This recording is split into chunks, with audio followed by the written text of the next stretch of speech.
1, 2. Hello, hello, hello. Oh, yeah. We're rolling. What's the sound of that clinking, Shane? Well, it's Big Machine Vodka. Why is that relevant for this today's podcast? I wish I knew. All I know is that you guys know why it's relevant. Is this Scott Borchetta's? He owns a vodka company. Mm-hmm. Wow. He Let's does. see if it's Okay, sorry. Let's open the episode properly. Oh, that was actually kind of cool. Want to just kick into hit the track? music. Yeah.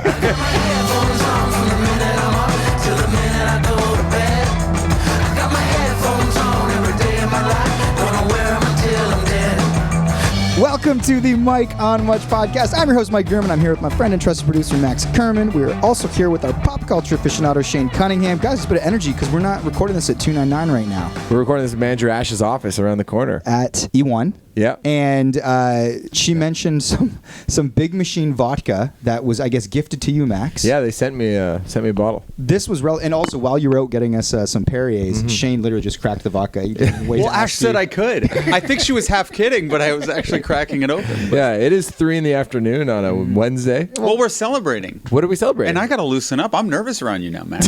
You're famous.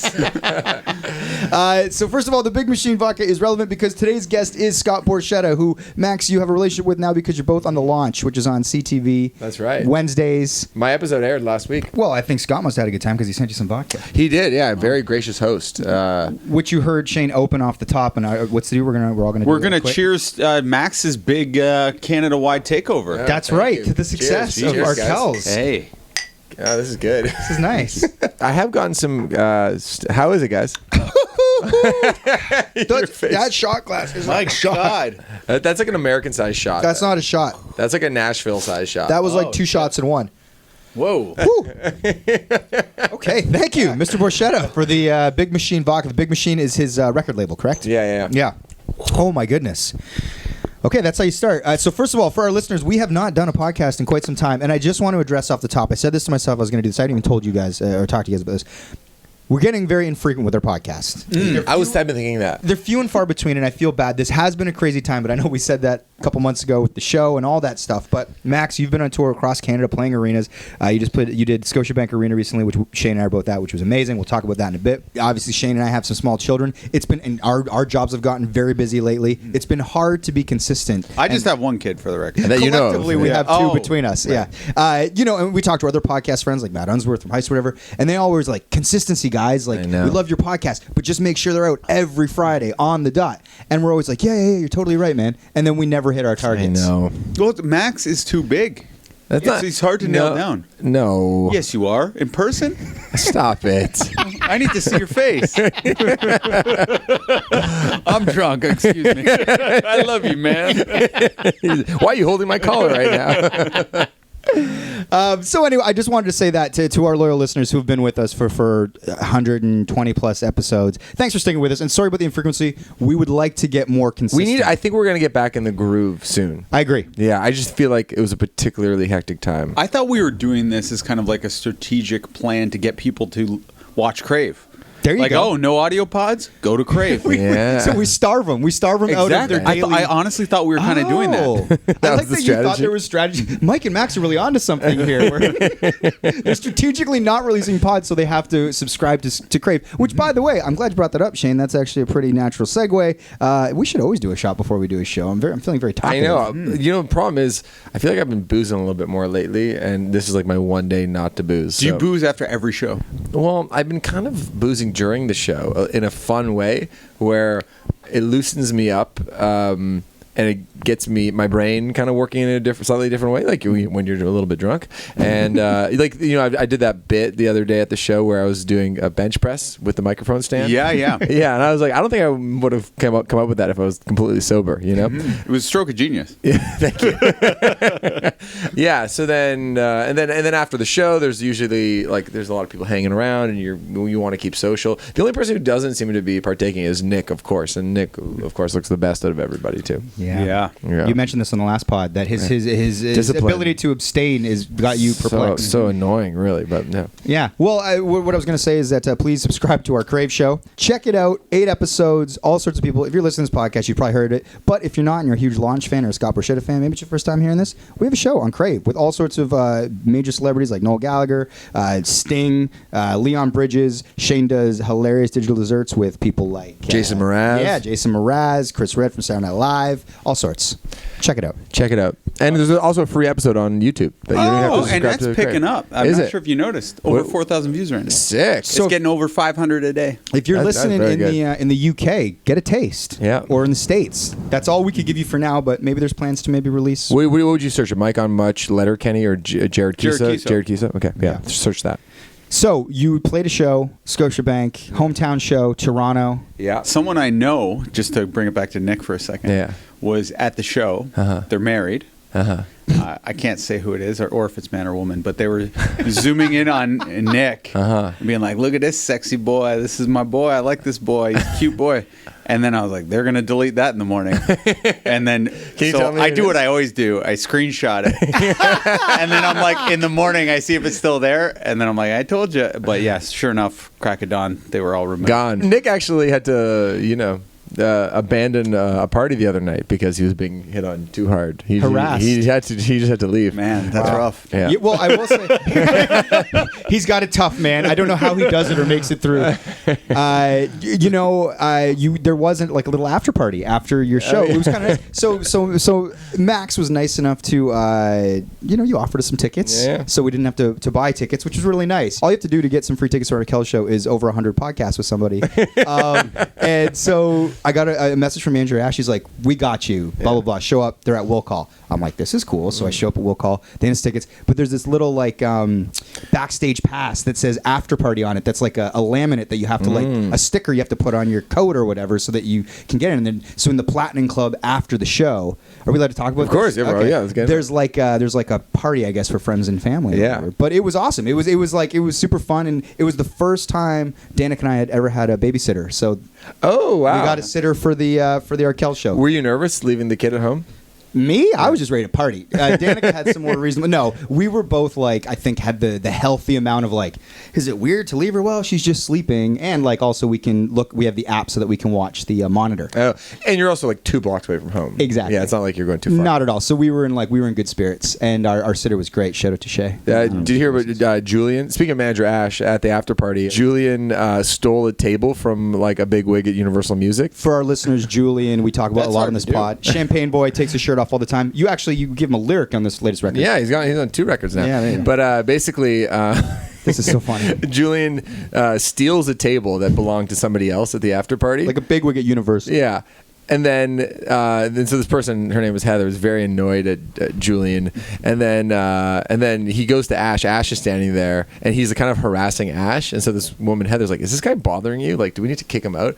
And Ash is like, "No, I love this guy. This is my favorite guy." And then Julian goes, "Why are you being such a bitch, Ash? Oh, my You're being such a God. capital B bitch." And then Ash is just laughing.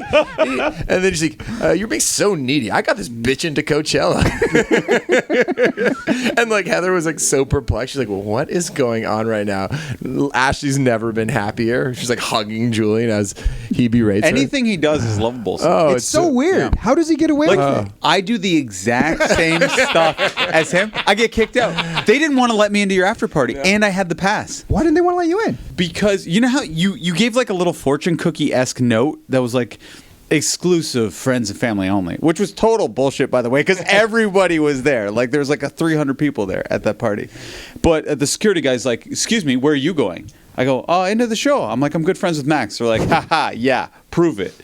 And I'm like, "Oh, I have this little fortune cookie note. See, friends of..." He's like, he goes, "If you were into the VIP party, you'd be wearing the pass." I go, "No one's wearing the pass." I go, "Not one person's wearing the pass." He goes, "It's a sticky. You stick it on yourself." I go, "No one's doing that. I didn't know it was a sticky." And he goes, "Well, you got to come up with it or you're out of here." And then I was like, "Fuck you." And I was like, "I'm good friends with Max."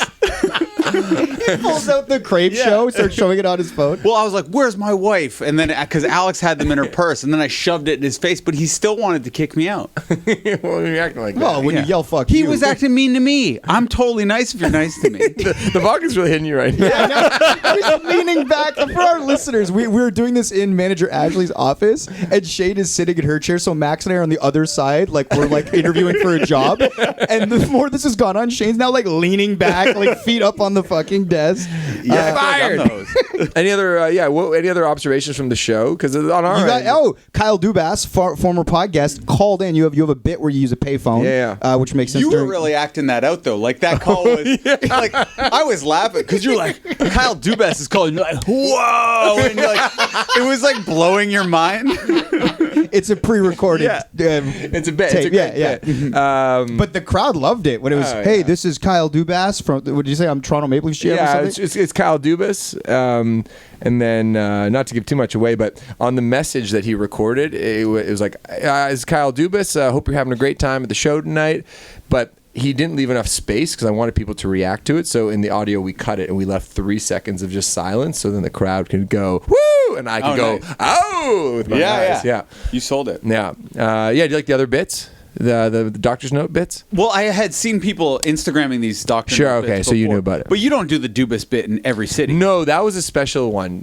Every other show, it was real fans that called in and we'd play. And it was cool because, like, for instance, last night in Montreal, this guy Lorenzo called in and wanted our song Bloodlines, which we haven't played probably in 5 years. And Lorenzo also got like 10 of his friends to call in to be like, yo, play Bloodlines for Lorenzo.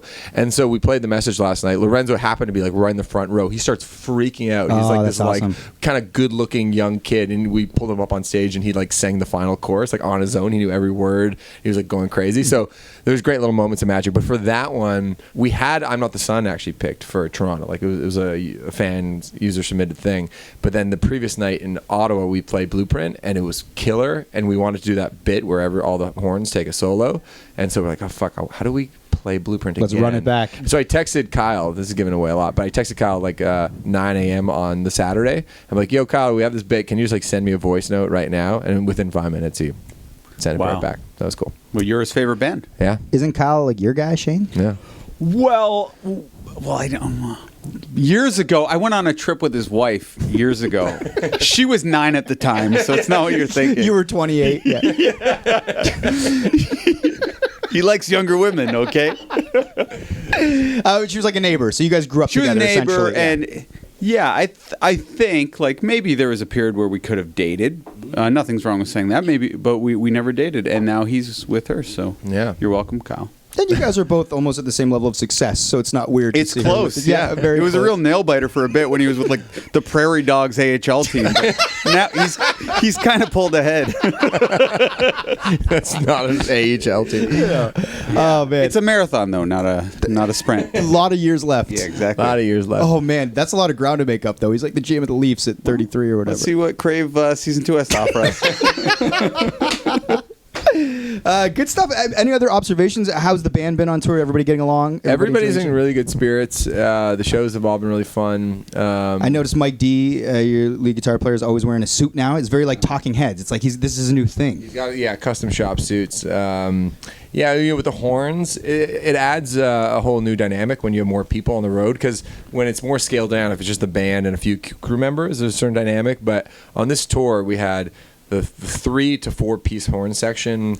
We had like 5 or 6 extra crews. Like just so many people involved. So just the dynamic was different between everybody, and everybody was, I think, in a good mood. You know that like the Beatles brought in Billy Preston for the Let It Be sessions, mostly because they wanted to kill each other. But if they had Billy in the room, they had to kind of act nicer. They'd behave. Yeah. Not that we want to kill each other, but there is an element to like having some new blood, which kind of makes it fun. Yeah, The you have Beatles- to act like you're friends even if you're not. Yeah, the having a Beatles good time. compared it to like if you're a family and you're fighting, but you have someone over for dinner. Yes. Everybody will basically be polite for the benefit of the guests. Yeah, but and like we're nowhere near the state of the Beatles making Let It Be. Like we all generally like hanging out with each other, but it was just nice. Like Tom, our trumpet player, is hilarious, and there's like I like him. He's got the beard. He wears the shade sometimes. Yeah. I hung out with him at the Junos because I got stuck at like the what do you call that at a wedding? Like it's like the the dateless Concession. table. Oh, okay, It's like yeah. when all these singles or whatever. So at the Junos, Nut got me into like the awards ceremony the night before, where you and Myers were nominated, and of course the Arkells.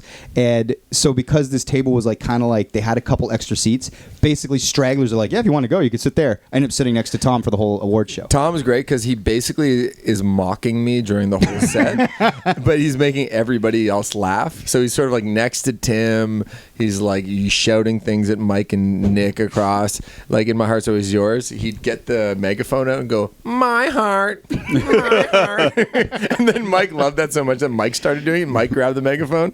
He's like, well, the possibility. It's just really funny, but it was great. And like and the show kind of evolved over like the 3 weeks we were on the road, and people just became that much more loose with the set. But the more you do, it gets tighter too. So it's kind of that perfect mixture. And I started after the third show, I started telling the horns, I'm like, guys, I want you to surprise me at a few points in the show. Like I want to like turn around and go, what the hell are they doing over there? And so they weren't kind of contained to like their back section. So they'd start fucking with me. And it was always like, it loosened everybody in the band up, and it just kind of like created a whole new vibe for the show itself. So there's like lots of little things like that I really enjoyed.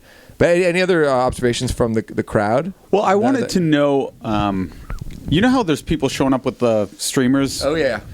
How do you Like the jacket. So Max, you have that like iconic jacket with the streamers coming off the arms, Yeah, the rainbow, the tassels, yeah. How do you organize where those people are going to end up being on stage, or is this like a just that's totally spontaneous. that's in the moment? Yeah, but well, so basically, for a moment was the karaoke thing. Where I was like, oh, it might be cool if I can point somebody out in the crowd if I can see them. But usually, I have about 7 songs before that part hits, where I'm kind of keeping my eyes peeled to see people, and people who are wearing the tassels often want to be noticed. So I'm like, okay, there's one there's one there. So yeah. And tassels create more tassels, right? Yeah, of course. Yeah, I think when people showed up in Edmonton with it, and we posted a couple of pictures, then that probably gave people the idea to wear for the next one. And my wife has a theory that you're trying to become a gay icon. Oh, interesting. And at first I was like, I go, no, he's not. I was like, trust me, it's just like a thing where he's kind of like inspired by Brandon Flowers. Like, I'm not sure if Brandon is a gay icon. But then I went in the middle of the crowd at one point, and I was surrounded by gay dudes. Oh. And then, because I started filming you, and you came out to Dancing Queen.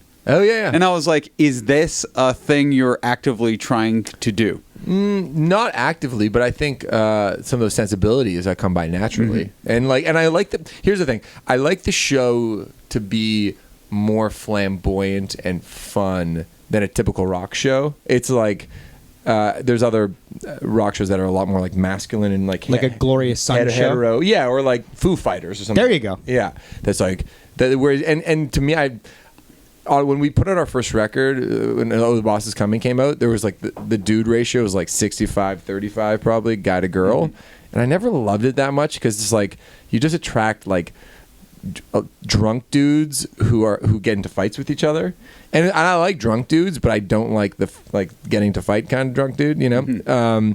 So over the years, I think it's like transitioned into a more like 50, a dance party. Yeah, dance party. It's more 50-50s, but it's like because I don't think of ourselves as a rock band as much as I do just like a fucking just musical group, to quote our friend Cage the Elephant. We talked to Matt from Cage the Elephant today. That's a tease for a future episode. But anyway, I like what he said there.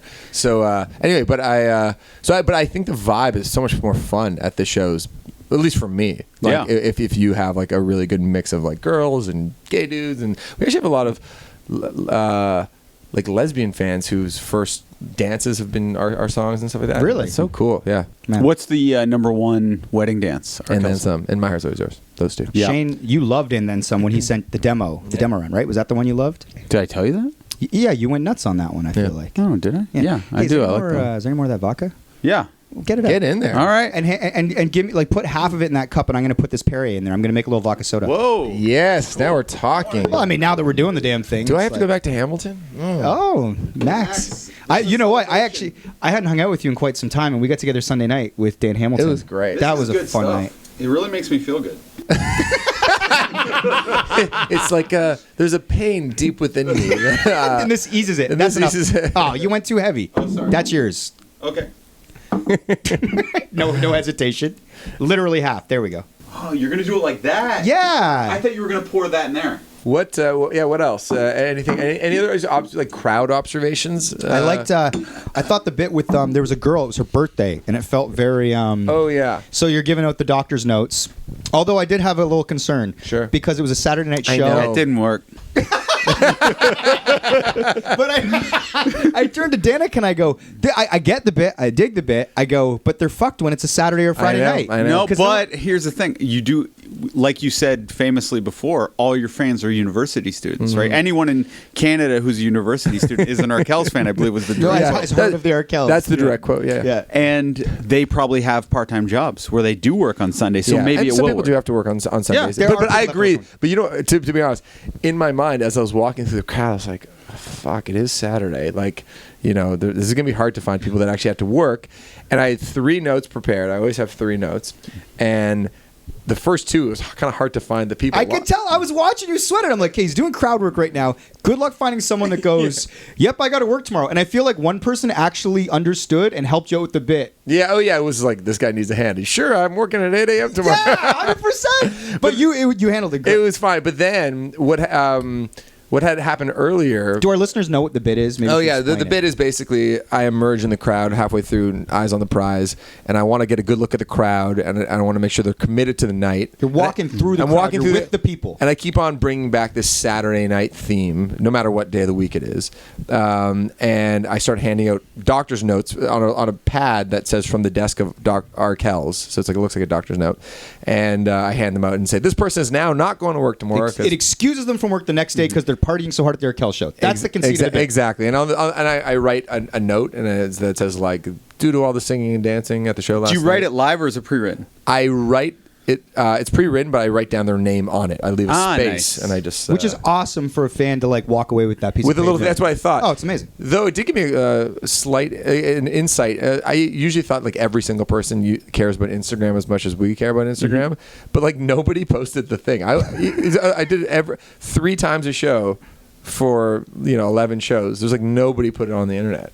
Really? I saw a couple. A couple. So don't. Yeah. Okay. Anyway, I thought it'd be more. So Whose idea was that bit? This is my idea. Oh, nice. Yeah. How often do you find yourself thinking about these things leading up to? A lot. See, that's the thing. It's That consume your- so much planning went into the You tour, could tell. and like just all the little details with like the jackets. Like the horns are all wearing like Arkells jackets, and like there's a million little versions of that. I noticed one of the women, she altered the jacket where she Yeah. cut the sleeves off. Yeah. Do you have to sign off on that? She asked. to the She was like, boss. I need to cut it off because my arms are needed for the baritone sax. So you approved it? Yeah. Nice. But yeah. I mean, Where would it have gone like if you'd said no? like no. We're going for a consistent look here, Rachel. I'm just kidding. I don't know what her name is. Yvonne, yeah, she's great. But anyway, so back to Saturday night, I was like, fuck, this is tough. But then I saw the girl holding a sign. I was like, thank God, because like earlier in an oasis in the desert. yeah, earlier in the tour, that same thing happened. It was like someone's 2-year-old birthday, and I was like, let's sing happy birthday. And it was a great moment, and so it happened again in Toronto. And Right. Well, what was awesome was like one thing that I think that obviously you're good at, which a lot of frontmen are good at, which is like when you're sort of talking from the stage, you're trying to rile a crowd. But when then you like go into an arena crowd like that and you're interacting with people where you're asking, you're letting them answer, so you're giving them mic time and you're going back and forth. That's a whole other skill that's like crowd work that like comedians do that and usually can't do it well. So I was like sitting there, Danica. Well, we were in the main GA, like the crowd. We were all hanging out. We had a whole group of us. Jules, who wasn't shirtless, and Shane and Alex. But when I was watching it, I was just like, it's not really a tightrope. It's one night, a moment passed. So if you're not good at it, no one's going to remember. Who gives a shit? Yeah. But I thought you were great at it because it was thanks. like you were reacting, you were listening to answers, then you were making jokes, and then you finally get to the girl whose birthday it is, and I was like, oh, he's home at this point. Oh, because then the whole exactly. crowd sings happy birthday. The girl's like jaws on the floor. It's like this thing she'll never forget. It's this magical moment, and everybody feels fucking amazing. yeah, and the cool thing about doing the show a bunch of times is that you have a structure in mind. So like I know what's your name? Oh, Jen. What time is it? 7:30? All right, ladies and gentlemen, Jen isn't going to work tomorrow, and I know that always gets a big applause. Yep. You know, like so there's beats that I know I'm going to hit, but then it also allows for spontaneous things to happen, like the birthday thing. Also, I had planned out when I go to the front of house on the floor, and I sing the last part of the bridge before the band kicks back in.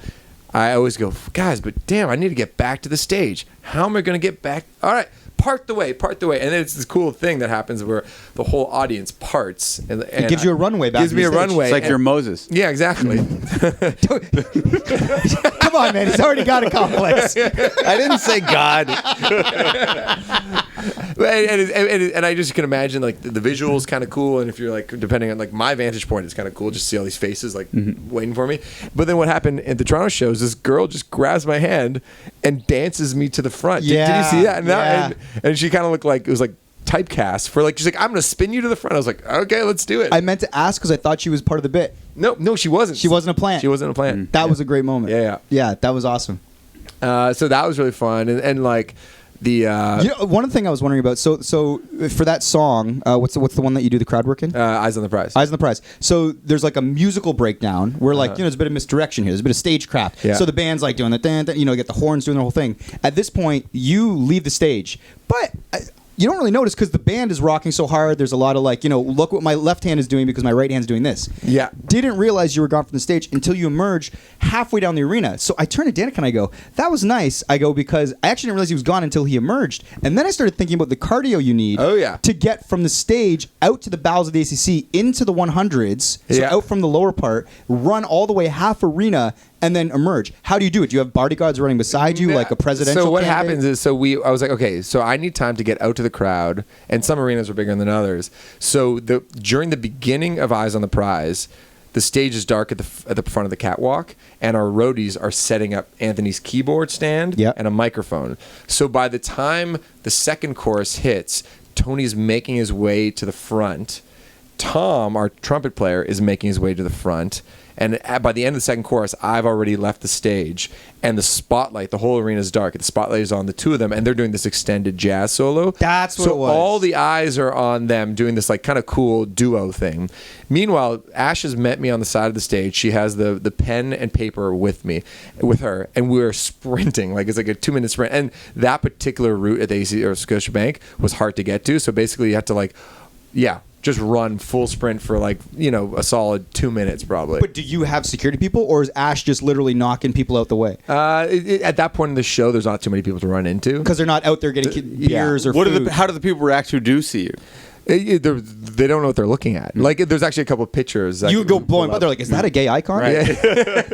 Their eyes are blinded by the star. Like, hello. His arms are streaming so beautifully. It's like a star through the sky. So you guys just run through, and then the randoms that are maybe getting a hot dog or a beer just get to see the lead singer of the band. Sprinting. That's amazing. Yeah, so it was a cool moment. Yeah, there's someone documented good pictures from that particular run. I pictured it like you actually were flanked by security guys jogging at the same pace. Like, you know how you see that for politicians all the time? Yeah, no, with us, I'm not never too worried about security. It's no one's too rough with me. But that was a good moment. Oh, another thing that was really fun on this tour was I was like, man, we have the horns, sometimes we have the singers. It was like, I want some choreography. Like, I want to be Bruno Mars so badly. And we have that bit in Saturday Night, in the song Saturday Night, where Tony pulls out his keytar, and I pretend like I hate the keytar, but people in the crowd love the keytar. How do you express that you hate the keytar? I go, nobody wants a fucking keytar. Keytars are lame.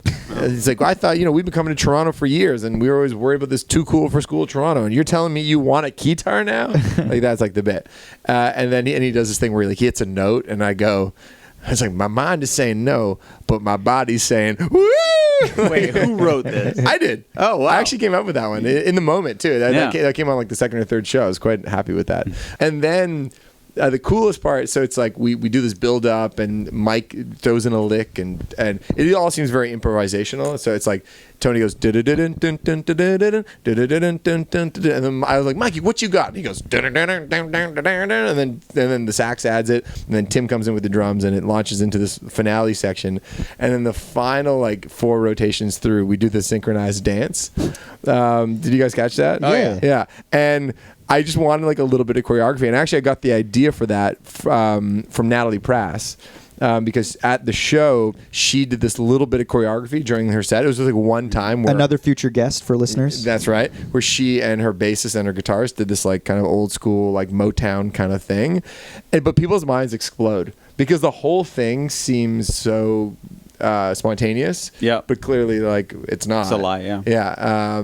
But That's a harsh way to put it.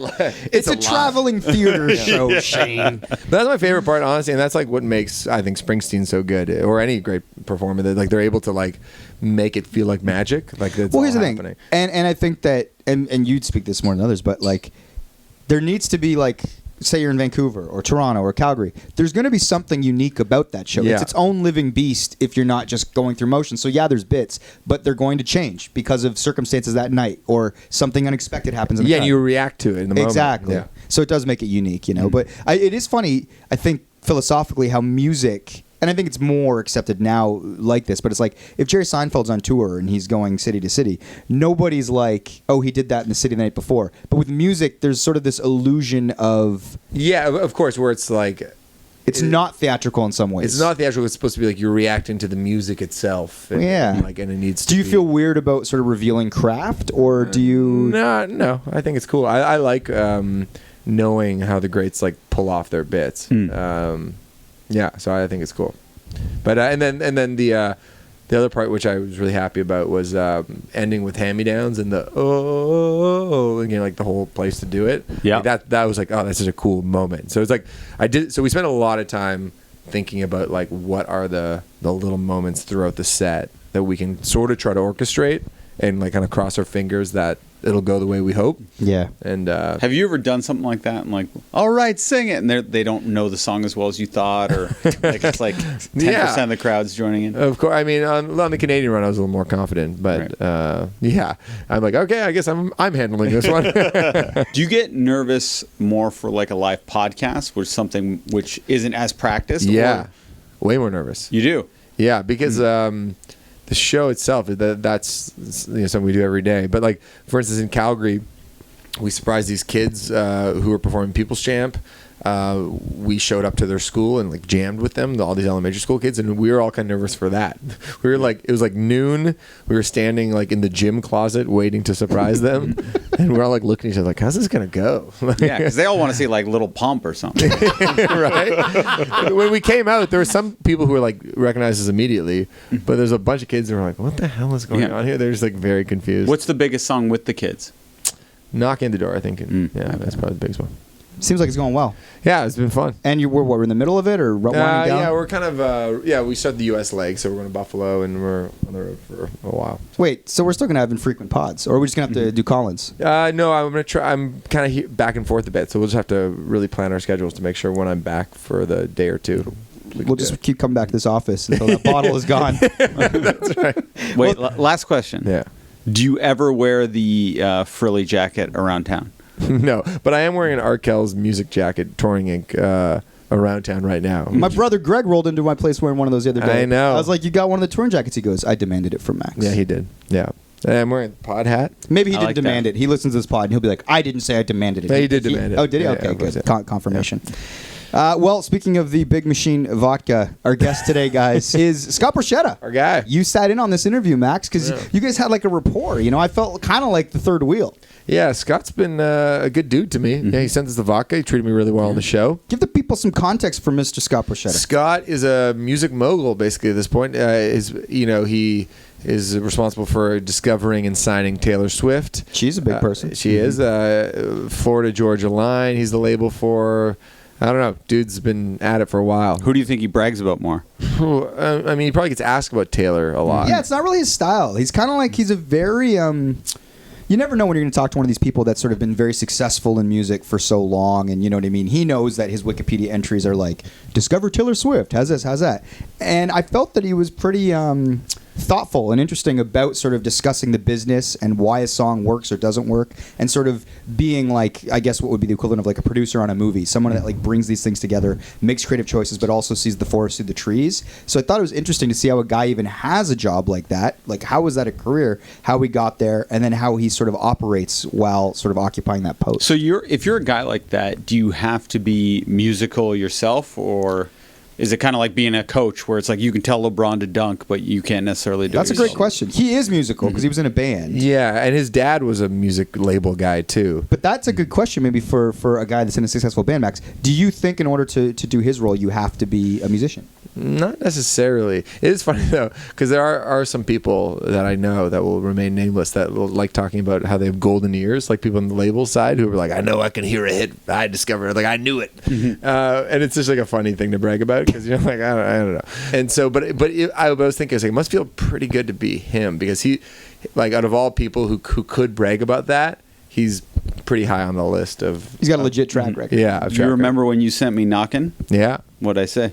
You said, I've got golden ears and this is a hit. No, I said it's a hit. It's a hit. It's true. The golden ears is obvious. And you liked it and then some, too. And then, It's true. That's It's a like, hit. yeah. That's the wedding song now. Yep. Maybe you're in the wrong business. That's true. You could be sending guys vodka and co-creating. I don't think I can make vodka this good. This stuff really hits you. Like one shot, you're fucked. Yeah, Well, they're the big shot glasses are massive. Like I'm using it now as just a cup that Yeah. I've mixed a vodka soda into. As the guy who hasn't had anything, you're talking way louder and you're slouched back way further. We're getting loose. Yeah. But yeah, and then obviously the biggest component is the launch, which is the big show on CTV. What was your experience like on that show? I mean, we touched on it obviously in the interview, but You know what's funny about it is that show, I mean, the filming of it itself came at a particularly terrible time because it was just before the record came out and we were doing our show. I took on way too much.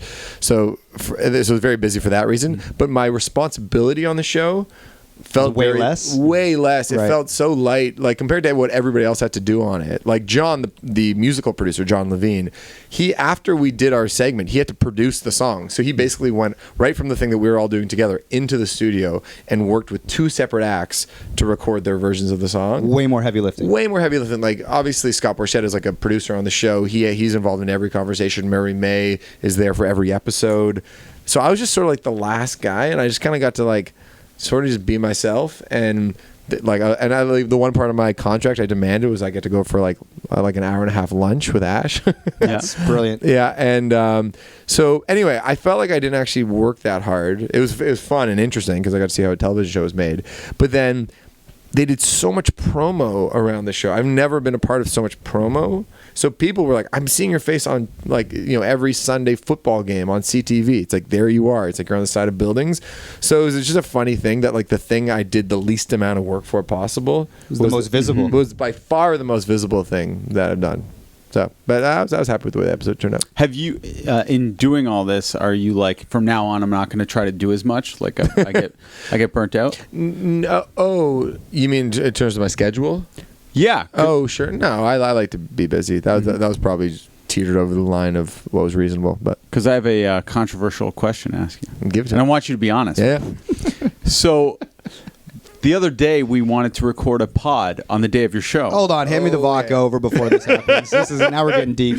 I don't think this is going to be controversial at all. Well, I just want you to be honest. Yeah, sure. Because, if you don't answer correctly, we're going to think you're lying. Okay, cool. But, okay, so we said, hey, Max, would you like to record an episode of the pod the day of your show? Which, admittedly, maybe is too much to ask of Max. At Scotiabank Arena. Yeah, at Scotiabank Arena.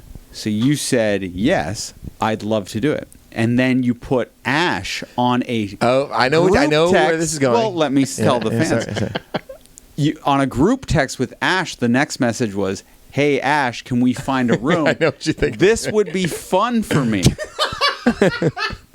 Instantly, Ash says, Max, I know it'd be fun for you, but we can't do it. We have to do the show. And you're like, you're right, Ash. Sorry, guys. So you thought I was doing the thing that I would do to some sort of acquaintance. Like you were handling us. Yeah. That I was like, oh, I'd love to do. Let me just see if my people think it's okay. Thought crossed my mind. That is 100% not the case. We know You each other. swear? 100%. Okay, I'll tell you exactly. And by the way, I could pull up the text. I mean, Ash and I texted each other too much to find it because it was literally like a long time ago. But what happened was I honestly thought I could do it. I was like, because the way it was presented, I was like, oh, that would be really fun. Mm-hmm. But I don't know my schedule that well. And Ash, who knows how my brain works and knows when I need to rest and when I might like be overdoing it, she knew that. It's like, no, you think you have a lighter day, but you actually don't. You're going from this to this to this. And also, she's very good at predicting 19 things that we don't know yet that will inevitably come up. So she's like, Max, your day is not actually that free, and there's going to be 6 things that we don't know yet that are going to come up, and I really recommend you not doing it because it's going to stress you out. And she was 100% right. Yeah. So, but when you suggested it, my first instinct, which was wrong, was let's do it. I have time. But yeah. And you can always be honest with us. Of right? course. Right. Yeah, no, but it was not me handing you off to management. Sure. I actually want to find the text because she texted me. I was like, hey, can I do this? She's like, you don't want to do this. I was like, oh yeah, I probably don't want to do this that day. So that's why. Okay. We got to the bottom of it. Yeah. Built up the courage. Yeah. Thank you. It only took half a bottle of Big Machine vodka.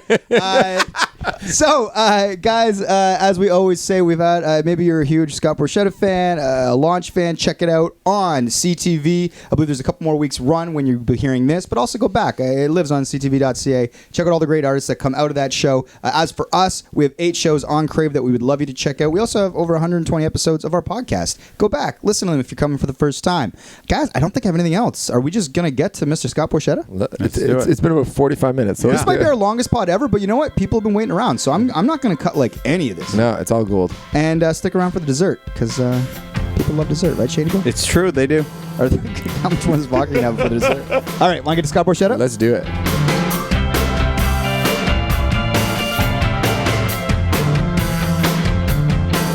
We're just rolling, guys. Should we just get do into this. We're just going to do this. I feel you guys are like bantering the way you do on the launch. Right. Yeah, Is this well, what it's like between takes? There's time. There's a lot of time to kill sometimes.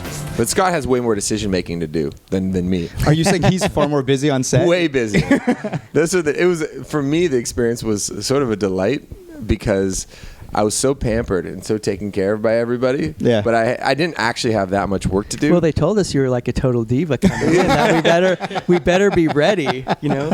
Yeah, it's like, don't push him too hard. He'll snap. But yeah, so I had a lot of time to go for my walks and stuff, but then Scott was like furiously checking emails and having important conversations. And it was like just doing stuff all the time. You're just playing Brick Breaker or Snake on your phone? kind of. Those are he old was jumping references. around the furniture and everything. Yeah. We had a great time, though. And it's been very easy for Max since the moment we met, just connected the first time we were here at Bell and had that visit when you were announcing your appearance on the launch. That's right. So. Yeah, I had a lot of questions because... That's the first time you guys had met? Yeah, because Lindsay Cox at Insight, who are the production team behind the launch, said, you should meet Scott and see if you guys hit it off. I was like, oh, we'll hit it off because I have so many questions about your job. And you gave me some good inside dirt, which I really appreciated. I was like, all right, I can hang out with this guy for 3 days. Yeah, it was great. What happens when you meet like that? What happens if you don't like each other? You just got to fake it. He wouldn't be on the show. He cut. Yeah. Scott would have a discreet conversation with Lindsay Cox and pulled up. He'd say, I don't think this guy's going to. That's hilarious. Well, I'm always interested in the idea of, I think being on TV and sort of the construct of television is this whole other sort of challenge. And for guys like you, where that's not your primary job, is that a difficult transition to make? I approach it as the show is really about what I do every day. So I don't go, okay, well now the intent was never to become a TV star. That's not why we do this. The intent, even when I did American Idol, was an A&R mission. If American Idol are going to go through thousands and thousands of contestants and they're going to do all this A&R work for me, let me see what's out there. And so that experience absolutely led to the creation of the launch because I was very frustrated. While I enjoyed the experience and learned a ton about TV production, we waste so many weeks of bad TV, honestly. We're 80s night. It's like, what are we doing? I would sit in front of these kids and I'm talking about, okay, well, do you remember this song by Billy Idol? Or do you remember this by Tears for Fears? And they're blank face. I'm like, when were you born? Yeah. And 1996. Well, yeah, I only had one kid that was born in 89. Yeah. Oh. And everybody else, and then we're talking about movie night. So the point is, how can we take the millions of people who really enjoy these shows and flip it on its head?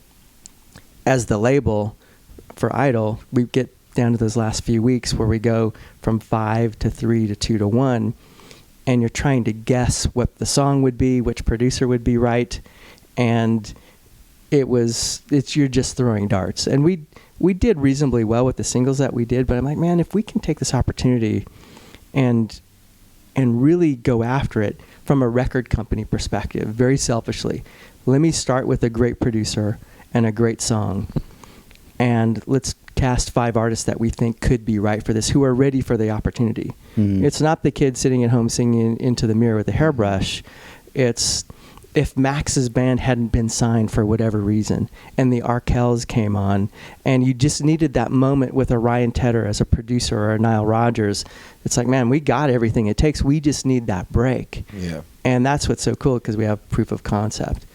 But that's kind of the broad stroke of how it happened. So for me, it's just doing my job and the cameras are rolling. But here's a question, though, because you are more sort of, I think, camera ready, and you're a good sort of motivational speaker in a way than other music industry people that I've met. I'm sure you know many music moguls that would be terrible on television. Right? And I was reading about your background and your dad, who was involved in music in LA and Nashville. Was your dad a charismatic guy? Like, well, what's your dad like? Yeah, he's one of those larger than life characters. Okay. And spin a yarn. Never meets a stranger. And he was always the guy. You look back at these things and you're so glad you have these photos with these celebrities or athletes. But in the moment, your dad's hustling like, oh, get over there, get in the picture, and you're so uncomfortable.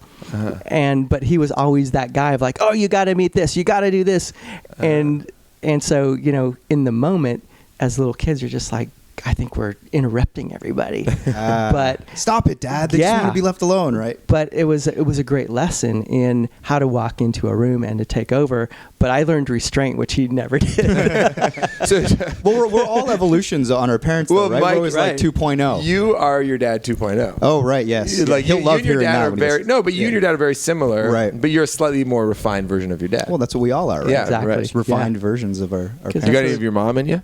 What attributes? Yeah, because my mom is very calm and she's very good at just survival mode, if you will. My parents got divorced when I was very young, like 8 or 9 years old. And she figured out how to take care of her 3 kids and also have at least one job, and also was going to school. She got her degree after 19 years. So, but just kind of, I think that determination of, you can climb the mountain. You don't know how long it's going to take, but keep climbing. Yeah.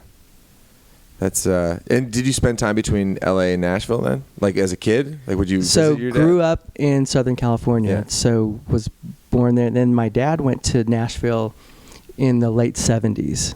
And then I went to visit him in the early 80s. How old were you? You'd been like early? Yeah, so late teens at that point. I was already 1 year of college. Mm-hmm. And so going to college for accounting and marketing, and I'm like, all right, what was great about my 1 year is it taught me that what I wanted to do in life, I couldn't learn at school. Sure.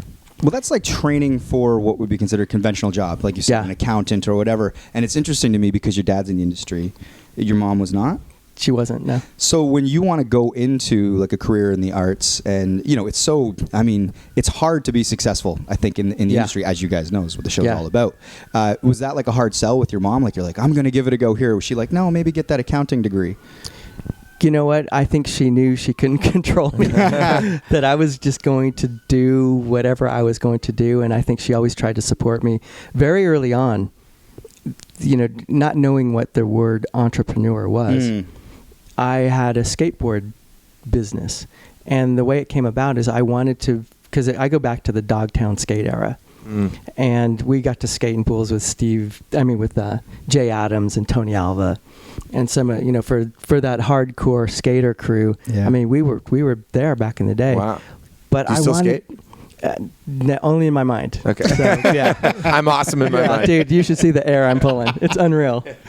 And I had this desire. It's like, okay, we couldn't afford anything, but how can I turn this into a business? And she found out a way in Southern California to get me a resale license, which was an official document that had a number. So all of a sudden, I could call Alva Skates and order Alva Skates. I could call Sims and order wheels and trucks. And so I did that. I would sell to all my friends, much reduced from all the skateboard shops, but I had all the cool stuff, and I made enough money to where I had all the best stuff for free. Undercutting the competition. Yeah. And so that was kind of the first thing of being in business. And she saw that I was going to figure that part of it out. So I've always, for the most part, been in business for myself. Well, this is the thing with entrepreneurs is I always find there's this inherent confidence. It's like you never really think about the worst case scenario. It's like, no, it's going to work out. It's going to be great. We're going to be a huge success. Is that your natural preset? You have to have an optimism, right? Yeah, but do you have like moments of like, shit, might not work. Should we wait till the emergency passes? It seems settled now. Yeah, okay, I think sorry. Okay. It did pick up in the mic, so I'm glad you acknowledged it. You want to ask it again? Sure. Okay. Well, I mean, essentially, yeah, what I was asking is like with entrepreneurs, there's sort of this inherent confidence. You know, they always think about what the best possible outcome is going to be. They don't really try to focus on maybe the myriad of negative things. Are you someone that sort of like always has that, or do you have those insecurities where you go, shit, it might not work out? I think there's no fear of failure. Honestly, it's like if we fail, then we'll have worst case scenario. We will have learned something, and I've never, kind of outpunted my coverage as far as what I could afford to lose. So I've never been $10 million in debt. So it's all right. I know if we can do this, if I lose everything, I'm still okay. Yep. So I've always kind of set up my whole career. I could go through everything and show you the different layers. Starting the label was absolutely that moment of like, I can always go back and be senior vice president of promotion anywhere. Because we were crushing it. Not to sound like a jerk or anything, but I was the Michael Jordan of that. It's like, I got this. Keep telling me I can't slam, facial coming right up. There was no stopping us. So if I can take what we've learned there, and one of the things I knew when we started the label is I was going to get a few shots at radio. So if I could have the right couple of songs, right couple of singles out of the box, we had a running start. But if I failed in those first 3 or 4 singles, that it may not have worked. So I was very aware of what we could do. Yeah, you want to go up to the line of confidence before you turn into Billy from Fire Festival? I was just going to ask if you watched that Fire Festival doc. It's you don't want to like fall off the cliff and just turn into that fraudster. Have you watched the doc yet? Yeah, and it's just, you see that guy. You know what I mean? It's right? You run into that guy all the time in the industry. He just got lucky, and I've met that guy 25 times if it's been once. And I don't know him. I don't mean any disrespect. But do you mean literally you've met him 25 times? No, I mean his I've met those type of guys. I agree as everywhere, well. Yeah, right? Totally. And he was able to pull off the great rock and roll swindle. Yeah. And man, it's a shame because if they had actually been smart about the location, done the work, they might have just pulled it off. Yeah. And that's a gamble I don't take. I would say, Max, if we're going to do this, and here's what it's going to see, because one thing I tell all my artists, for example, is what I call a return on your time investment. Because Max, how many times have you been told by a label or manager like, dude, you got to go do this, and you're like, why? It's like, well, just because. Well, that's the wrong answer. Yeah. I want to say, Max, here's the idea, and if we go to iHeart and do X, Y, and Z, here's my expected return for the time you're going to invest. Yeah. So it's the same with everything that I look at. It's like, okay, what's the narrative? Why are we doing this? And because if we keep asking each other that question, we'll actually make a deeper plan. Mm-hmm. And so that is really pretty much the foundation of what we've done and what we've built and how we've built it. Yeah, the thing about that doc, it's like, we have an experience putting on a show at a football field in Hamilton, and you have been a part, I'm sure, of many shows in unique and exotic locations.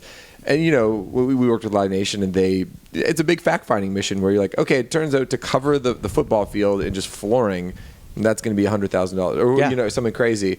And so it's like to not do any of that when you're like, we're doing it in the Bahamas on an island. Yeah. It's like in a country that has no infrastructure for this. We have supermodels. It'll be great. It's like that was the only thing they had thought of. Well, this is what I wonder. I always try to get into the heart and the mind of the person that does that, because do they, in their heart of hearts, think it's going to work out truly? I don't think he wasn't aware of how much work. So you think he just got too far and he I think he was just like hit the point of no return? Yeah, I think he was so far out on that limb that he was just going to go down with it, man. Pot committed. That's the way it came across to me of like, man, there's no turning back. they weren't brave enough to put the brakes on. Yeah. And you have to say, hey, you know what? We got ahead of ourselves, because there were so many things that you look at that you wish you could create. You know, we all want to have that moment that's viral, and none of us absolutely know how to do it. We have ideas. We throw a lot of lines in the water, but when all the supermodels started posting about it and made it look like the party of the century, people were like, man, I'm in on that. Mm-hmm. And I think they got drunk on their own hype. Yeah. You know? Yeah. Are there any books or pieces of advice you've gotten over the years that have sort of shaped? Because the way you speak is very, I think, fully formed. Like, the ideas are there, and I feel like anybody in your position was like, okay, I read this book when I was 19, or I talked to this guy and he said, you know, just these kind of I guess what informs his outlook. Yeah. Yeah. Well, obviously it's a culmination of experiences. Mm-hmm. And, you know, we touched on my dad's career. You know, I got to watch him fail. Mm-hmm. And, you know, if you look at that era of record guy, they were really the first ones. And, you know, so many times, and I don't know, you know, the Malcolm Gladwell book, Outliers, sure. I had 10,000 hours by the time I was 20, just being around it and not even really knowing. And the first time I really figured that out is when I moved to Nashville. You know, I was playing in rock bands in LA, and my dad was working a country band, and he goes, this band's on tour. And I'm like, they're on tour? At 19 years old, you're like, that sounds amazing. So I try out for this band, and I get the gig, and we go out on tour. And the more I talked and got to know these guys, the more I realized they didn't know a thing about the business. And I'm like, well, you should be doing X, Y, and Z. And they're like, how do you know that? I'm like, oh, well, I've been around that most of my life. And so there was a lot that I learned just from my dad about what to do, and learning from his failures and successes. One classic thing that's very kind of bizarre and a bit of a tangent, I remember clear as day, the family was watching the Academy Awards, and he was working the song from the Poseidon Adventure. That was by Maureen McGovern. Like nominated for Best Song? Yeah. Okay. And he goes, if they win, they're going to announce my name. So the family's gathered around the TV, and the winner is Theme from the Poseidon Adventure by Maureen McGovern. And he's freaking out, he's jumping, he's screaming, and they didn't mention his name. And I saw how sad he was and how frustrated he was. And I'm like, it's not worth it. And so to this day, when I sit in the audience and one of my artists wins, I don't care if they mention my name or not. If they do, great. If they don't, it's not going to change what I do every day. But that was a lesson I got to learn, because it crushed him. And I'm like, I'm never going to let that crush me. You know, it's a form of protecting yourself too, it right? Is. That outlook? It's a setup. And what's the payoff? It's just your ego. It's like, well, is ego going to pay the bills tomorrow? So there was that. But to your point about a certain book or whatever, I was fascinated with reading the Geffen book and the Mo Austin stories and all of my record heroes back in the day. But also Seth Godin. Oh, yeah. The Purple Cow. Yeah. He's got a great podcast, too. Yeah. And he tagged me in his new book. Oh. And it was really, really a proud moment, because we've had this friendship for a few years. And I wish I could remember the exact phrase of this little paragraph. But it says, not Taylor Swift, try Scott Borchetta. Yeah. And he just talked about the marketing and what we've done. Because I told him now that we have a number one in 2019, I've had at least one number one record every year for 34 years. Oh, pretty good. And because he was saying, he had this one podcast where he's talking about, well, it's impossible to do that. And I hit him back. I said, Seth, with all due respect, it's not impossible. Mm-hmm. And here's the statistics. And, you know, he was just fascinated by how we do that and how it's done. And, you know, you can put the right things in place to continue to be successful. You're not repeating it, but you're reinventing it all the time. But I always loved the idea of the Purple Cow, because that's how I've been from a punk rock kid. I never wanted to fit in. I always wanted to just kind of be that kind of outcast, outlier, and observe for whatever reason. I don't know why, but that's just who I've always been. When we started the label, I just wanted to be as punk rock as possible, not in the music that we make, but our attitude of just, well, I have 13 people and I've told them that we're a big machine. And until somebody tells us we're not, then we are, So, a lot of your job is A&R, and for our listeners out there, do you want to describe sort of what A&R is in a nutshell? Sure. Yeah. It's officially artist and repertoire. Which is always a weird name, which is like, right. That still is like artist and repertoire. Okay, Can you get to the point? Yeah. So it's dudes and girls and songs, right? Yeah. So it's really kind of the black art of what we do, because it's not 10 boxes you have to check and just go, okay, yes, Max has this. Okay, dude, we're signing you. Yeah. There's a gut feel for me of when somebody walks in the room, there's kind of that character and that charisma and an artistic vision. And I always say, we worked with Tim McGraw for many years. I said, I don't want the guy who sounds like Tim McGraw. I want Tim McGraw. Mm-hmm. So that identity, when Mick Jagger comes on the radio, it's like, that's the Stones, man. So I've always wanted to have those identifiers. And those are bigger risks, but much bigger rewards. Yeah. Whether it was Taylor or Thomas Rhett or Florida Georgia Line. I mean, people made fun of Florida Georgia Line. Bro country era of the sun. It's like, you guys make as much fun of this as you want to. But they're talking to a bunch of people who are absolutely their peer group, and they want more of this. Mm-hmm. So, sometimes we get so caught up in what mass media is and what critical mass is. And I joke, I said, guys, if we can get 1% of the population, we're triple platinum in the States. Yeah. So let's find those people and super serve, because if you get 2% or 3%, then you're 10 million. And we get so caught up of, does everybody like me? It's like, I don't want everybody to like us. Find me that 1 or 2 or 3% who love what we do, and we'll have a blast. So when we were on set, you had a lot of great stories about helping to shape records, and as your job as an A&R person, you had awesome stories about Baby Rexha and Florida Georgia Line making If It's Meant to Be, and I want to get to those, but I'm kind of curious, and then you have a really hard job, and I sympathize for you, because you have to tell the artists sometimes, like big artists, if their ideas aren't good or good enough, or if you think they should pivot a little bit, and those conversations, I can imagine, are really difficult, and I want to hear about those conversations. Sure. But before we do that, are there instances where you were really adamant that we go a certain direction, the artist says no, and that you were wrong? Are there times where your instinct or your gut wasn't exactly didn't predict the outcome in the way you assumed? For sure, because if we're gonna talk about our successes, we have to be able to talk about our failures, or maybe where we made a mistake. And I don't know, it wasn't as dramatic as what you're laying out, but when Taylor and I were going through 1989, there were songs that could have worked at country, that were not dissimilar. They would have fit within the context of that album. And she and I talked about it. I said, why leave this format in the dust? You've done so much work there. There's millions of fans there, etc. And she said, you know what? This is who I am now, and this is what I want to do. And I'm like, all right, let's do it. Okay, and that's cool. And she was right. Mm-hmm. I just wanted to make sure, because there was that thing that I didn't want to close the door on it, because we had done so much work to become the biggest artist in country. We had already had crossover success with We Are Never Ever Getting Back Together and with Trouble.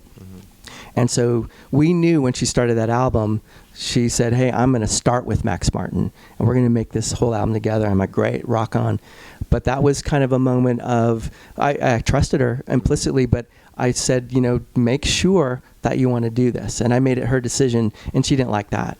Sure. So she just wanted me to be in. But my job with all of them on a certain occasion is to be the contrarian of like, are you considering this? Because I'm going to be here to support you either way. But in that moment, make sure, here's the whole playing field. And if you want to go deeper on some of this, great. So that was a moment where it's like, okay, I just wanted to make sure that she knew. And again, she was absolutely on point, and we had such a awesome and huge success. So that was kind of that's kind of the moment you're looking for, right? Absolutely, That's yeah. exactly what I was. Yeah, and But- as you said, it's like you have to lay out the playing field. Yeah, Yeah. Because Well, it you see wasn't the like whole I'm not field. putting the record out or anything like that. It was, and ironically, some of those songs, "Babe" that we put out with Sugarland, I think was in that moment, and Oh, it was also from that session. yeah, that's right. I think I read that. and then the song that Little Big Town put out.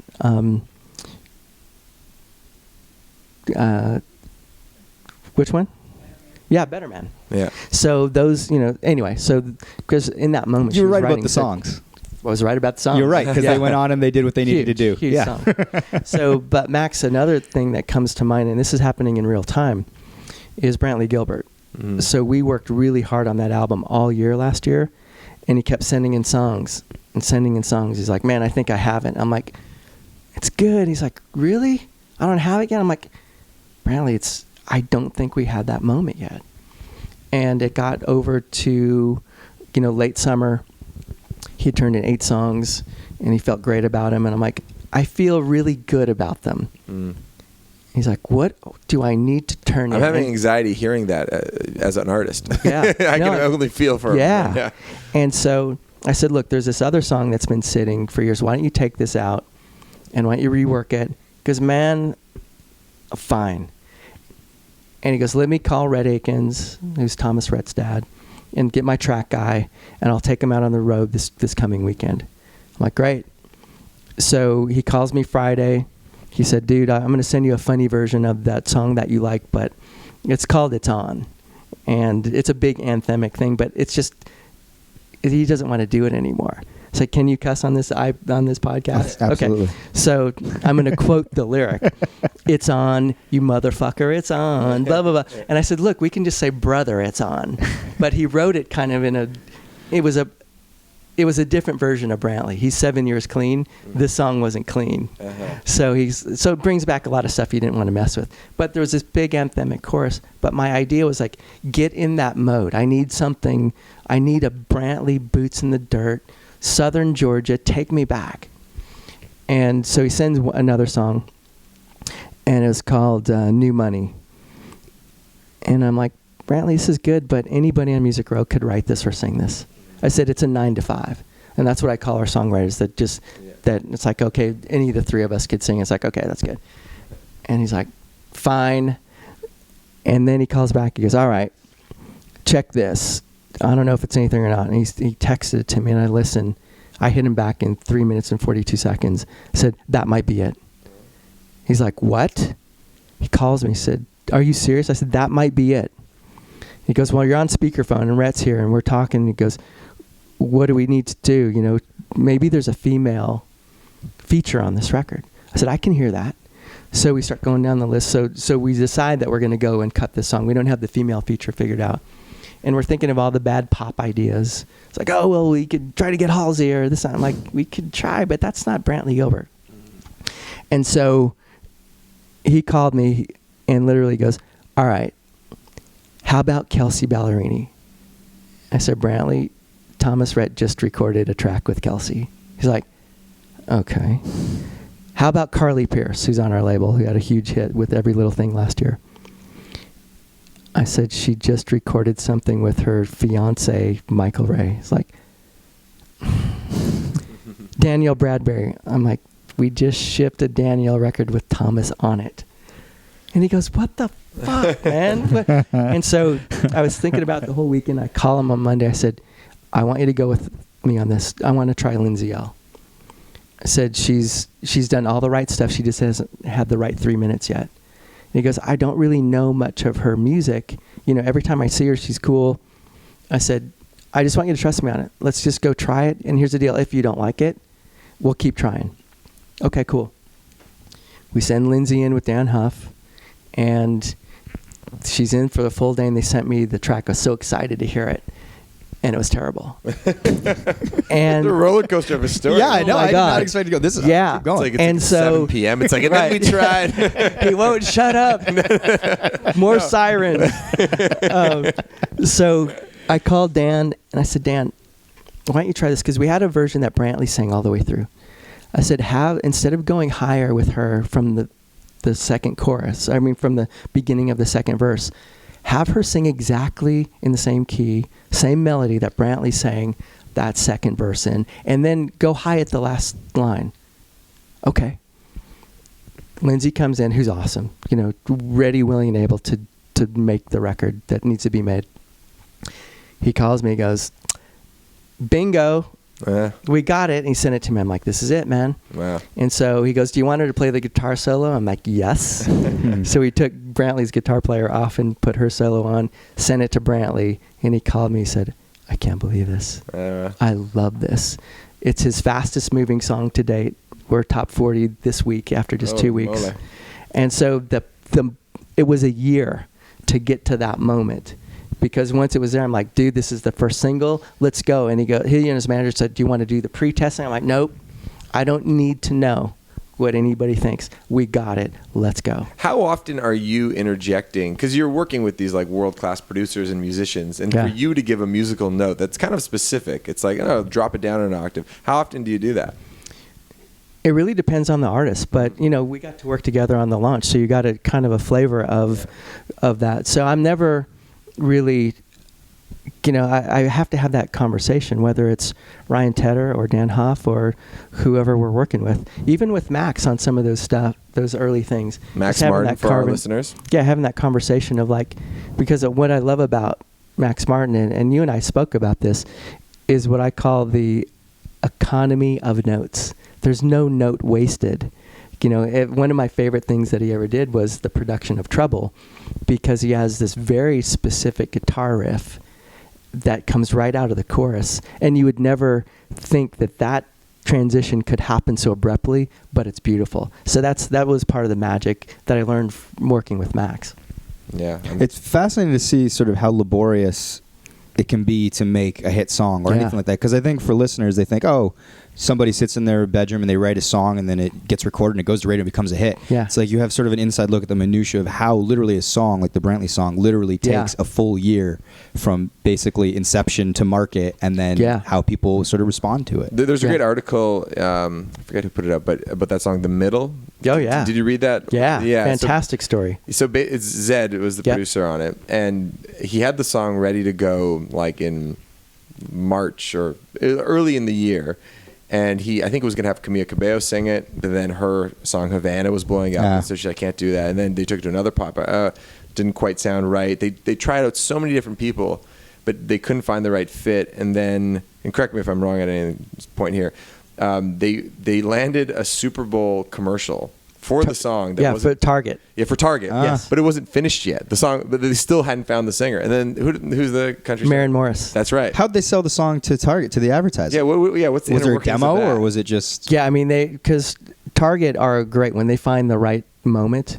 They go, we're going to build this campaign around. So they heard the song, and they probably found like an early version of the song. I guess, or with someone else's voice on it, I think. Gotcha. Okay. Yep. Interesting. And when they got Maren, they actually recorded that in Nashville at Analog. Oh wow. And it was just one of those moments. But yeah, I mean, that song, it had so many different paths, and they tried so many different female voices on it. Was tested on it. Like there's so many. But even that is so fascinating about like the sort of musical chairs of people that could slip into a song here or there, and it's super rare. Yeah. Yeah. That was like this incredible moment. And then the Target commercial was genius because it landed. It was Grammys. It was Grammys, because out of nowhere, I'm getting texts and stuff and go, hey, this Maren Morris song is really cool. I'm like, what are you talking about? I said, well, there's this Target campaign. And I woke up the next morning and just went, damn. It's one of those things you just wish you had. Yeah. It's like, oh, this song is so good. So I was proud of her. Well, that's fascinating too. Like thinking in creative work is like not professional like jealousy or envy, but like that thing where you go, shit, I wanted that win. How did I miss it? Do you feel that? Oh, for sure. Because even the very first time that, when we're still selling a lot of physical product, that Target commercial was a goal of Taylor's of mine to get that for Fearless. And so I went to LA and had all the meetings and everything, and was working with Irving Azoff at the time before he left Live Nation. And we set it up. And I started it with a Jewel record that we put out. We put out her country records. Oh, yeah. And that got me in the door because I got them an exclusive with Jewel. I said, here's what I want. We're coming at you in the fourth quarter. And this is going, I just put on the show. I'm like, I promise you we'll back this up. And so we got that first Target commercial. And from that moment, through reputation, Target has been our number one account. Wow. Yeah, I mean, we held the record. Adele broke it. But we had the record back and forth with Justin Timberlake as far as first day and first week sales. But that moment branded her to her fans as a Target artist. So it was very smart on Target's part, and it worked great for us. Well, Maxie, we got to wrap this thing. Yeah, let's wrap it up. How do you got want a long day it of up, press, buddy? I feel like you got stories for days. Would you ever write a book? We've talked about it, and not opposed to it.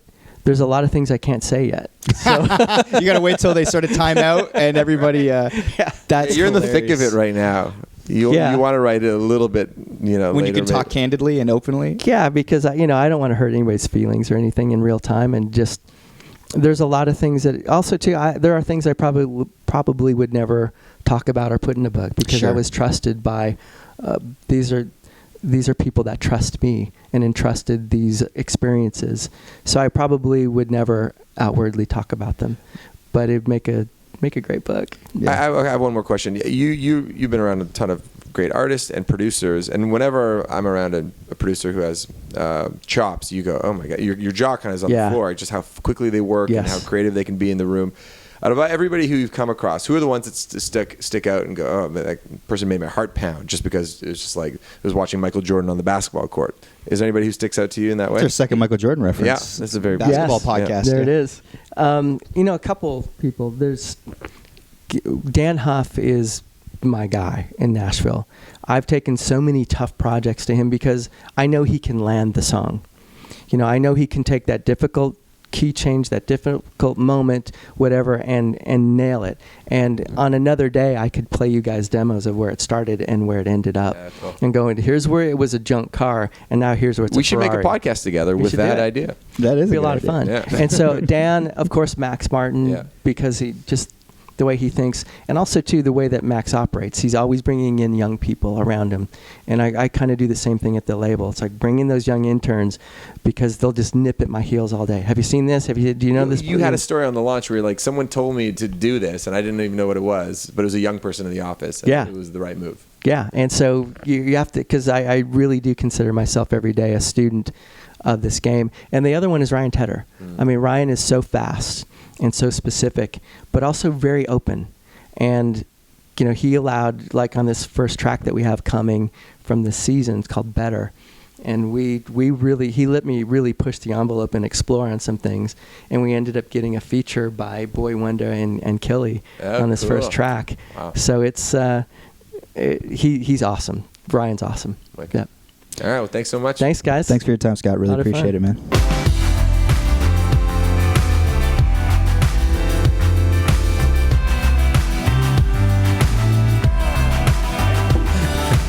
Welcome to the dessert. I hope you enjoyed listening to Mr. Scott Borchetta. We still have his bottle of Big Machine vodka. I won't post this now because we don't want to... Any controversy, but literally, save that for... He's concentrating extra hard. I know. You're going to get it in. Nice burp. You ready? Ready to do a dessert? Alley. I hope the listeners are enjoying this episode. And honestly, I'm just enjoying being around you two guys. It's been a while. As a person with a wife and a child, like, how much are you... You have a wife and a kid? What happened on this tour? What is... Like, are you just like itching for like a night out? Because you really have to pick your spots, right? Like, so what's going on right here? I just wait for Arkells shows. That's my one night out a year. Okay. No, you don't go out as much. Do you think that this is more explainable in the fact that it actually is truly organic, that we came into an office and there was vodka and now we've had a couple? Yeah. And it's not like I'm going to be telling my wife about this. She stopped listening to the pod a long time ago. Oh, man. Yeah, she used to listen to every episode, but she doesn't anymore. But sorry, did you introduce me? I did. I missed it. I was doing the shot. Everybody, it's our pop culture aficionado, Mr. Shane Christian Cunningham. Okay, well, this is a little embarrassing, but like Max is hard to get like nailed down. So, but not because you think I'm more famous now. It's just because our schedule happens. No, I don't think you're more famous. You just are more famous. But no, but it has nothing to do with my not being able to nail me down. It's just You're because saying the band was on your tour. availability Has not changed at all. Your availability has. Only in this particular month because Yeah. I'm we're not on tour. mad at you. This Sure, isn't an sure. indictment against Sure, Max. sure, I'm sure. just coming up with an excuse of why I don't necessarily have something prepared. Okay, sure. Oh, we sprung this on you. Yeah, because Oh. like usually what happens is Mike will say, "How does this day work?" And I'll say, well, I'm going to need another day because I have some like magician coming in or something. But today when he said, how does today work? I would go, I'll do it. Because we don't get you around Sure. anymore like the way we used to. And you're leaving town like in Sure. a couple hours. You have a show. But just for the record, it'll come back to a normal schedule like in a month. Absolutely. Yeah, okay, good. you Just don't lately. have to justify yourself. I just don't like the We're not like I don't like the your naggy insinuation that it's like, oh, Mr. Big Time can't nail you down like we No, used no. to back in the good old days, because that's not the case. We do not think you're going to be popular forever. Okay, good. This will come and go. This too will pass. But just let you know, I had a couple ideas for this dessert. I was trying to get my a little backstory. I woke up one day, and in That's a good thing. The alternative. hopefully is it's pretty like bleak. that tomorrow. The way I'm drinking. But I woke up and I just boom, 20 Instagram followers were gone. What? Oh yeah, they did a big purge. So I was like, what the hell did I do? What did I say? I looked at my stuff. I saw, like, you know, sometimes you can Insta by accident with like your butt cheeks. Well, you're much more talented than me, Mike. You know that. But I was like, oh, did I put something up insane? I was like, no. And I was like, oh my God, I got to figure out a way to get these followers back. And I just want to get more popular on Instagram in general to start advertising the Crave Show more. Because we're trying to get it out there. We're trying to get those numbers up. You've been awesome about promoting the Crave Show. I will say, in this stretch where everybody's super busy, Shane always comes in with other ideas. Every day he comes with an idea about how to better promote the Crave Show, and it's inspiring. And I think it's actually starting to break through, because the Jared Kiso episode, I've noticed that we have a free preview up online right now. It's starting to build up steam and getting 500 views a day. So I was going to, long story short, get a social media expert in here to help us for this segment. Yeah. Oh, that's smart. Anyone who looks at my feed, it sucks. Like, it's just me with my baby. Yeah. Which is fine if you like looking at baby photos, but I'm kind of a funny guy, so I don't really curate it to my sensibilities. So I was going to have a social media expert tell me how to work hashtags. Do you think it's like a bullshit job, social media expert, though? No, That's an interesting question, though. It's an art form, I'm telling you. But yeah, but Sometimes also for you a need bit. an outside perspective. Sure. And Do you think we could hire someone to basically do the work of growing numbers? Because we can Yeah. barely get together to do the thing that we want to do, which is just this shit. I know. And the other stuff, to me, is ancillary, but I understand that that's, you talk to like any sort of YouTube creator or band person that's doing really well, they'll say, like, Mick Jagger's a marketer. He understands the sort of game, and I think he gets just as much out of it as, say, making a great song. But he's probably way too busy to help us. I'm here to talk to you guys. This other ancillary stuff, I'm wondering if there's somebody that we could maybe hire to do it. I don't know. Like, I mean, I think WebED does an amazing job, obviously, with Twitter and all that stuff, but it takes like a real, like, I don't know, you tweet and Instagram constantly, Max. Yeah, and if I had more time in my day, I'd spend more time with the pod. But I find I get burned out on the Arkells Instagram. It's so hard not to. Yeah, because yeah. Yeah, so basically I had that as a dessert planned. I was also Adamo, not to throw him under the bus, but I was going to chastise him live on air for dropping the ball on something. Oh. So that was another plan. Oh, so is he working for you? Yeah. Oh, nice. Listeners he will helped me out remember- with the digital dessert. Listeners will remember Adamo from a couple episodes ago where Shane auditioned him as a writer for Digital Desserts, and today you actually recorded Digital Dessert. Yeah, with Mariana's Trench. Yeah. It was hilarious. And I had another dessert idea where it was actually a guy at your show. I believe his name's Oh, Tim. Tim from Tim. Town Ballroom. So he had come up to me and told me a story of the time we partied Oh, yeah. in Buffalo. And I was like, geez, you're telling this story so great. I should have a guest dessert where someone else tells a story. And it's kind of like a retro dessert. Mm-hmm. But of course, all of these plans I couldn't throw together last minute. Usually I have at least a day Sure. to get them together. But getting you in a room is very difficult, which is hence the celebration and why I'm a little drunk right now. So maybe I've cobbled together a dessert just explaining why I don't have a dessert. Maybe it's a little shorter. The episode's already going to be long. I got Yeah. to tell you, the opening is going to be about 40. Scott Borchetta talked for a good 35, 40. Yeah. Maybe people are just like, end it, Shane. Yeah. You mean the dessert. You will wake up tomorrow.